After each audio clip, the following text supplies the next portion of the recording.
Okay, everyone. Welcome back to our class. So let's continue our lessons, or just to give you another supplement, or to continue our lecture on general principles. This time, let's talk about the lawmaking authority of Congress, the Secretary of Finance, and the Commissioner of Internal Revenue.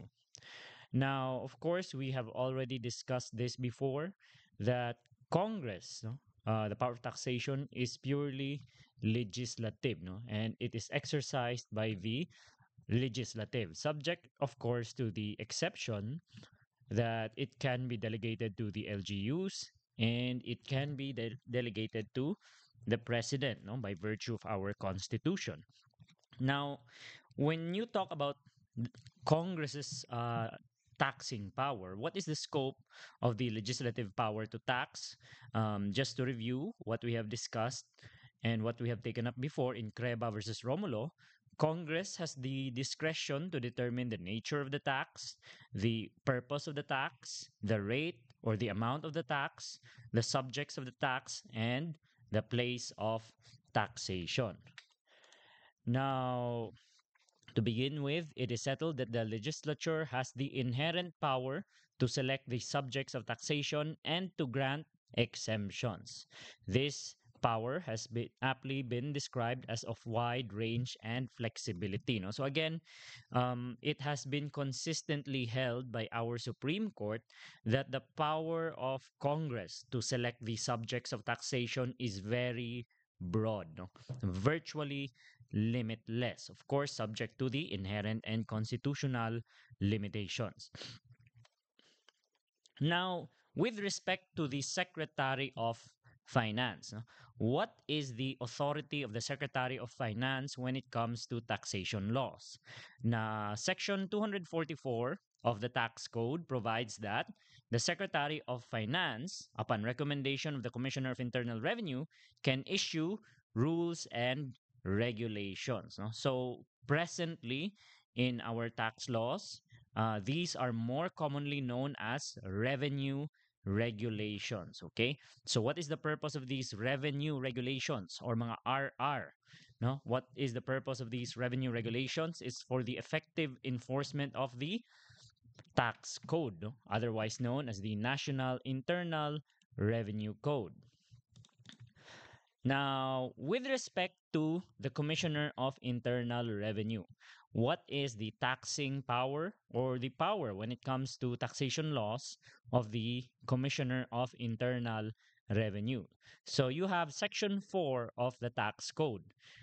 If you read Section 4, there are actually two powers there, no? Enumerated for the Commissioner of Internal Revenue.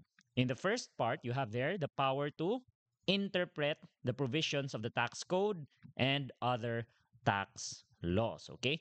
The power to interpret. This is the first power under Section 4. No? The opinions of the Commissioner of Internal Revenue interpreting provisions of the tax code are commonly known as BIR rulings. Okay? So again, the power to interpret. No, the commissioner has the power to interpret the provisions of the tax code and other tax laws, subject to review by the Secretary of Finance. Now, still in Section 4 of the tax code, we have another power of the Commissioner of Internal Revenue, which is the power to decide disputed assessments, refunds of internal revenue taxes, fees, or other charges, penalties imposed in relation thereto, or other matters arising under this code or other laws. Okay?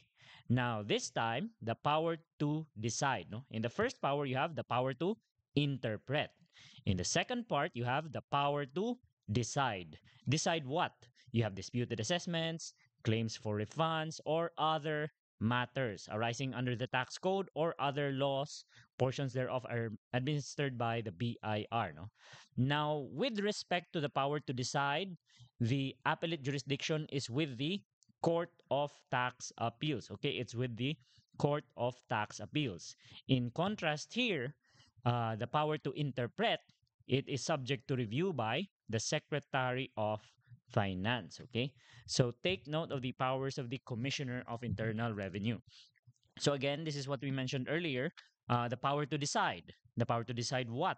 So you have disputed assessments, refunds of internal revenue taxes, fees, or other charges, or other matters arising under this code, or other laws or portions thereof administered by the BIR. No? So again, with respect to the power to decide, the exclusive appellate jurisdiction is with the Court of Tax Appeals. Now, aside from the power to interpret and the power to decide, the commissioner also has the power to recommend the issuance of revenue regulations. Okay, the Commissioner of Internal Revenue also has the power to recommend the issuance of rules and regulations implementing the tax code. No? Recommend to whom? Recommend to the Secretary of Finance. Going back here in section 244, di ba? You have here the Secretary of Finance, upon recommendation of the Commissioner, shall promulgate all needful rules and regulations for the effective enforcement of the provisions of the National Internal Revenue Code. Now, with respect to the retroactivity of revenue regulations or BIR rulings, okay? With respect to the retroactive application of these revenue regulations or BIR rulings, what is the rule there? The general rule is that they are prospective in application, okay? They are prospective in application generally, but they may be given retroactive application in the following instances. So, what are these instances under Section 246 of the Tax Code? Number one, where the taxpayer deliberately misstates or omits material facts from his return or any document required of him by the BIR. So, that's one instance wherein BIR rulings or revenue regulations could be given retroactive application. Number two, where the facts subsequently gathered by the BIR are materially different from the facts on which the ruling is based. Or number three, where the taxpayer acted in bad faith. So take note again. Um, any revocation, modification, or reversal of any of the rules and regulations promulgated in accordance with the preceding sections of the tax code, or any of the rulings or circulars promulgated by the commissioner shall not be given retroactive application. No? If the revocation, modification, or reversal will be prejudicial to the taxpayers, except in, so take note of these three instances. No? Deliberate misstatement, the facts are materially different, or the taxpayer acted in bad faith. Okay? Now, let's talk about the construction and interpretation of tax laws, rules, and regulations. So, earlier, we have repeatedly mentioned the rules when it comes to the interpretation of provisions with respect to the construction of tax exemptions.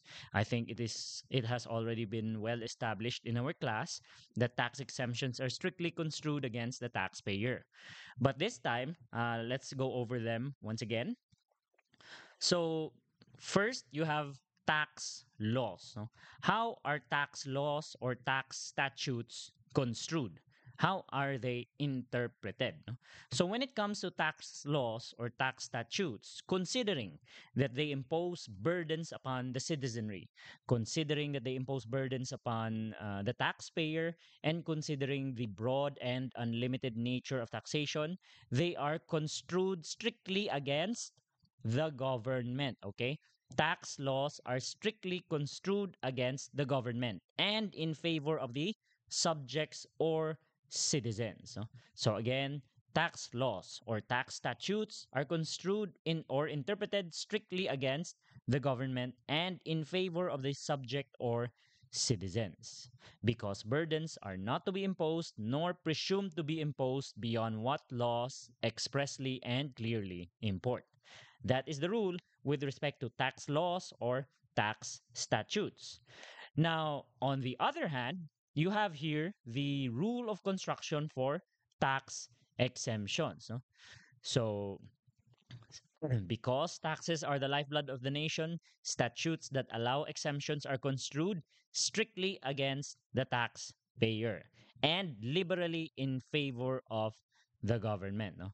Otherwise stated, any exemption from the payment of a tax must be clearly stated in the language of the law.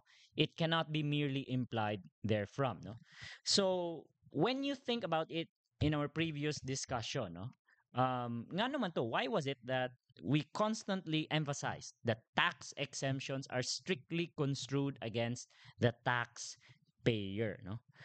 It gives us the impression that as much as possible, the government would want to collect taxes. But on the other hand, when you talk about tax laws or tax statutes, why is it that the rule of construction for tax laws is that they are to be interpreted strictly against the government and in favor of the taxpayers? No?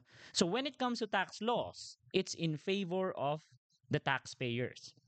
When it comes to tax exemptions, it is in favor of the government, no? Or it is against the taxpayer. So how do you reconcile these two rules of construction or two rules of interpretation? Well, first, before you proceed, you have to remember that before an exemption can exist, there must be a tax, di ba? There must be a tax, no? So you cannot claim for a tax exemption if there is no tax. So it must first be established that a tax has been imposed. It must first be established that the particular person, the particular transaction is subject or covered by the tax law. Now, this time, if that person is claiming for a tax exemption, then that is the time when you construe or interpret that exemption strictly against the taxpayer. No? So I'm just going to give you a hypothetical example. For example, everything is ambiguous. For example, everything is unclear from the imposition of the tax and the granting of the tax exemption. So what did we say earlier? No? Before you can be given an exemption, it must first be established that there is a tax. So in determining whether a tax has been validly imposed, what is the rule of construction? Tax laws are to be construed strictly against the government and liberally in favor of the taxpayer. So now that the tax has been established, in claiming a tax exemption, what is the rule of construction? Well, tax exemptions are to be strictly construed against the taxpayer and liberally in favor of the taxing authority. No? So the tax comes first, or the establishment of a tax, or the validity, rather, sorry, the validity of the tax law or the coverage of the tax law must first be established using the rule of construction for tax statutes or tax laws before you proceed to the rule of construction for tax exemption. So that is just a hypothetical example so that you could better understand why is it that it seems to be conflicting at first, no? But they actually complement each other because again, before you can claim for a before you can claim for a tax exemption, it must first be established that a tax has been validly imposed. Okay? Now, with respect to the interpretations of the Secretary of Finance and Commissioner of Internal Revenue, no? What is the weight accorded to these interpretations, no? Or is it binding upon their predecessors? And the Supreme Court has repeatedly held that the interpretation of the Secretary of Finance and Commissioner of Internal Revenue is not binding upon their successors, no?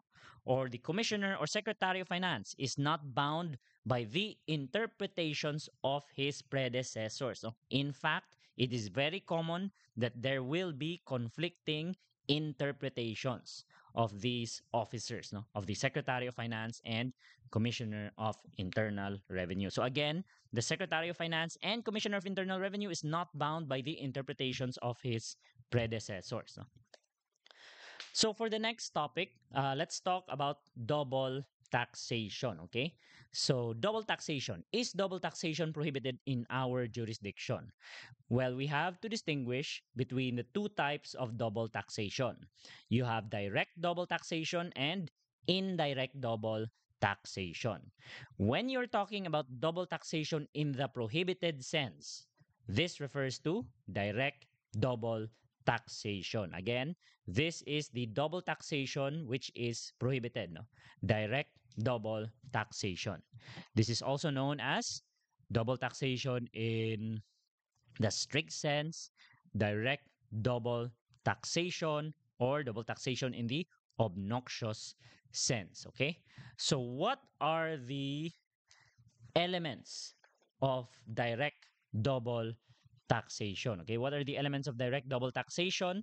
So it refers to taxes or two or more taxes imposed on the same property or subject matter for the same purpose within the same or by the same taxing authority within the same jurisdiction and during the same taxing period for and for the same kind or character of tax. Okay, so again, same subject matter, same purpose, same authority, same jurisdiction, same period, same kind or character of tax. Okay, to repeat for emphasis, same subject matter, same purpose, same taxing authority, same jurisdiction, same taxing period, same kind or character of tax. Okay, so if these elements are present, then what is present would be direct double taxation. And if it is direct double taxation, it is prohibited in our jurisdiction. But if any of these elements are absent, then it would be tantamount to indirect double taxation. No? If it is indirect double taxation, then it is not prohibited in our jurisdiction. Okay. Now, this time, that's it for the remaining topics for general principles of taxation. I believe we have covered, we have substantially covered the general principles of taxation, and we are now ready to move on to income tax, so basic principles in income tax. But before we begin, I would like to discuss also the assigned cases to you so that you could better understand your quiz or exercise. No? So I'll be doing that in a separate recording. So once again, thank you very much and good afternoon, good evening, or good night.